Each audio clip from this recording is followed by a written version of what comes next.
Are you the one I've been waiting for? You might be. I hope so. It's been so many cycles since I was her. Do I even still remember Hope? I wasn't sure you'd ever turn up. The odds just kept getting longer. I guess I've been losing faith, while they've been gaining power. You have to reach me. Everything depends on your survival. Master this world. Make allies of its many creatures. Grow your strength and skill. Explore this place like I did so long ago. Put the pieces together and find me, survivor. You may be the only one who can.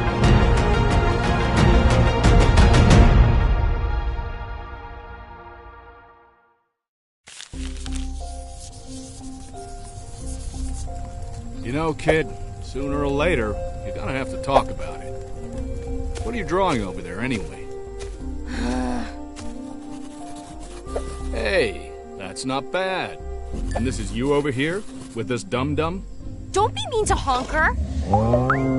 No, I don't want to talk about him. He's your dad, Mika. Now, I may not know a lot, and I made plenty of my own mistakes back in my day, but I do know one thing. Families gotta stick together. Well, why don't you go tell him not to be such a stinky dino goon? That's just not how it works, Mika. Look, maybe old Uncle Bob here can shed some light on the situation, about why the big man thinks the way he does. Wait, you knew my dad before all this? So, were you also on the... what did he call them? The Arcs? Yeah, those.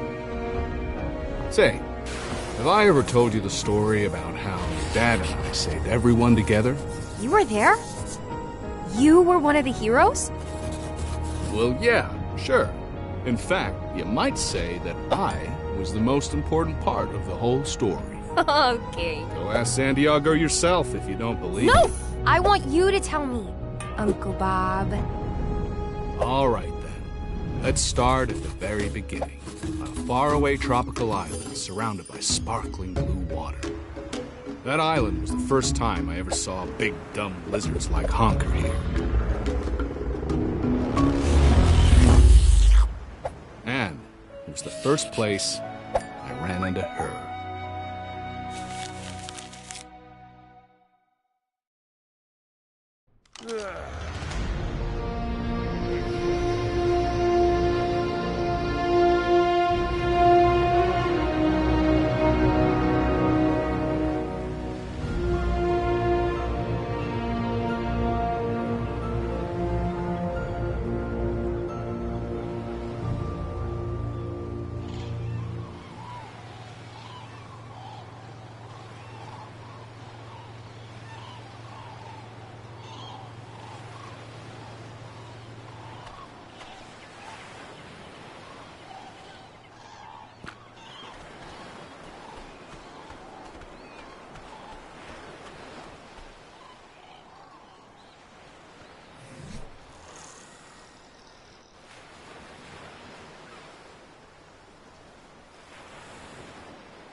Dear Jane, you're probably not gonna be seeing me around the 4th of July picnic after all. Sure wish I'd gotten around to writing before now, 'cause I doubt there's mail service home from wherever it is I found myself. Some tropical island and God knows where. That's not me trying to keep secrets. I figure you must have heard by now that I never made it ashore in Normandy anyway. Nope, no ratsies here. But just about everyone and everything else is trying its damnedest to kill me. Get this, there are living, breathing dinosaurs on this island. I can guess what you must be thinking right about now. Bobby's gone clear off his rocker. But I'm writing you hand on heart. Swear on my dear mama's grave. Somehow those things are still walking around here, just as alive as I am. Makes about as much sense as me finding this handmade camera and typewriter just lying around on the beach. But maybe these picture postcards will prove I ain't making any of this up. They do say seeing's believing, right? Anyway, I'm still trying to work it all out myself. But I promise you, I'm gonna find a way home. And picnic or not, we'll make some fireworks together when I do. I'll write you again soon, Janie. But just now, I think I hear a dinosaur clucking in the bushes. I'm so hungry, Bob. P.S. Tell Bill he still owes me that 20 from the big New Year's poker game. And we ain't waiting till 1945 to collect.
I am perplexed.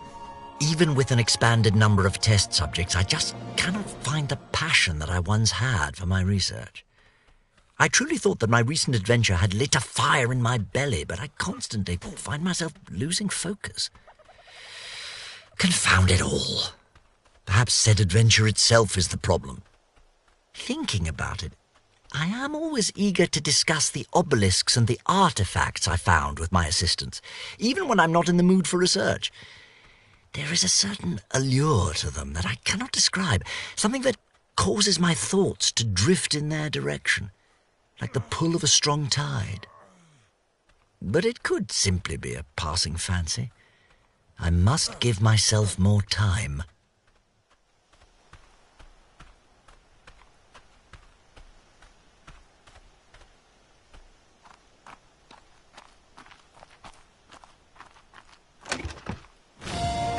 The wondrous properties of the flora on this island will never cease to amaze me. If I'd told my colleagues in London that I could create a concoction capable of erasing someone's memories, I'd be laughed out of the room and never invited to tea again. Yet here it sits, my mind wipe tonic. As usual, I've had tribal leaders grovelling at the gates of Rockwell Manor just for the tiniest of samples, and for the recipe, oh, the bounties I've been offered. Leadsichthys conviviumbrosia is probably the largest fish in the waters around the island. Its meat is also extremely succulent, a surprise given its size. It is often traded with the same value as prime meat, and colloquially called prime fish. Of course, not all Leadsichthys meat is this high quality, but most of it is. While the demand for Leadsichthys meat is high, the fish is notoriously difficult to track and hunt. Between its large size, powerful attacks, incredible speed when it turns to flee, and humankind's general ineptitude on open water, actually killing a Leadsichthys is one of the island's more difficult tasks. The hunt for an extremely elusive breed of the fish, the fabled great albino Leadsichthys, has been known to drive otherwise sensible men and women mad with obsession, as if all evil were visibly personified and made practically assailable in this one creature. Despite its large size and the fact that it may well be strong enough to carry heavy loads, Leadsichthys does not appear to be intelligent enough to tame. Nevertheless, some large tribes keep an enormous pen with a few Leadsichthys trapped inside for cultivating purposes, as bits of prime fish can be repeatedly scraped off the gargantuan beast without killing it.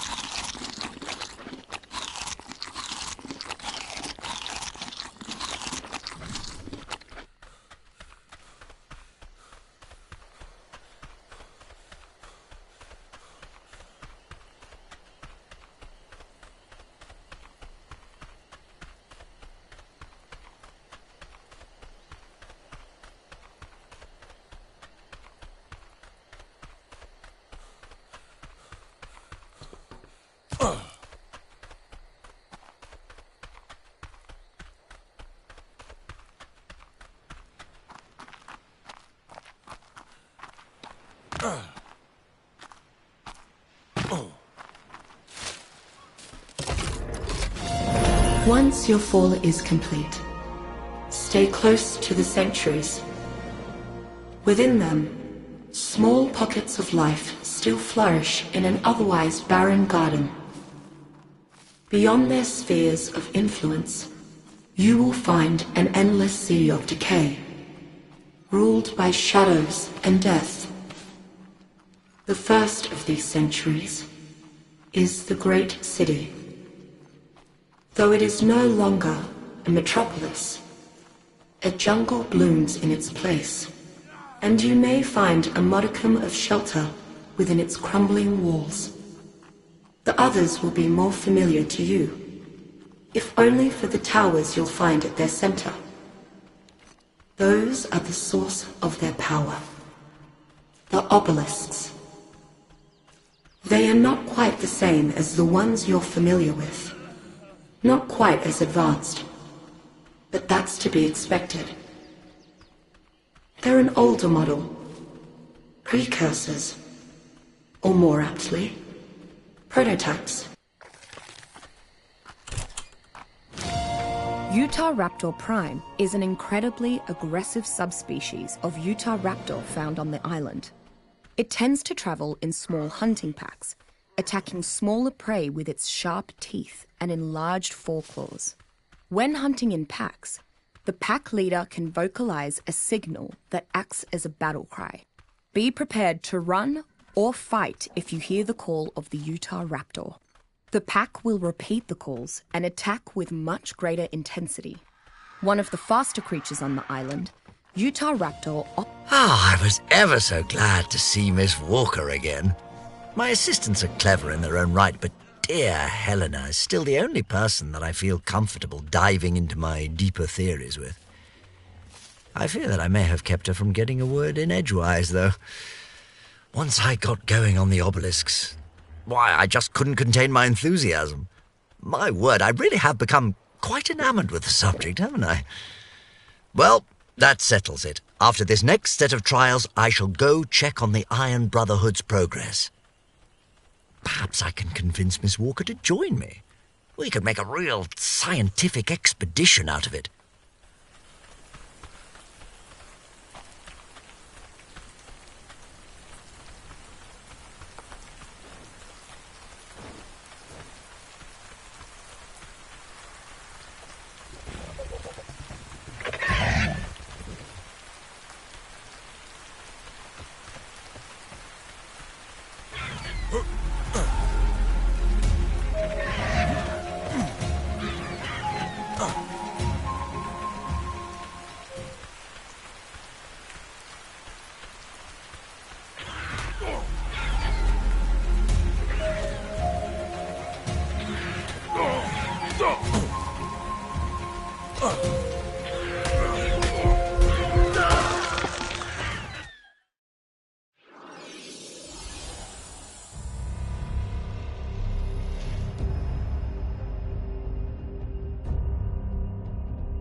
Unremarkable by the island standards, Oncorhynchus grexlamia is a generally passive fish. Its main form of protection is swimming in a large school. Oncorhynchus does not like conflict, and generally swims away from anything larger than itself at very high speeds. Once provoked, however, Oncorhynchus becomes quite aggressive, along with its nearby brethren. It locks onto its prey with its long saber teeth and begins draining the creature's blood. This loss of blood is not too dangerous alone, but when a school of Oncorhynchus attack at once, their target quickly loses speed and stamina from blood loss, drowning if it cannot breathe underwater. Like many of the smaller fish found on or around the island, Oncorhynchus cannot be tamed, but it is often herded and harvested for its resources. In particular, certain cuts of Oncorhynchus meat are considered to have superb quality, and are often referred to as prime fish, used for specific high-end concoctions and taming the island's many piscivorous creatures.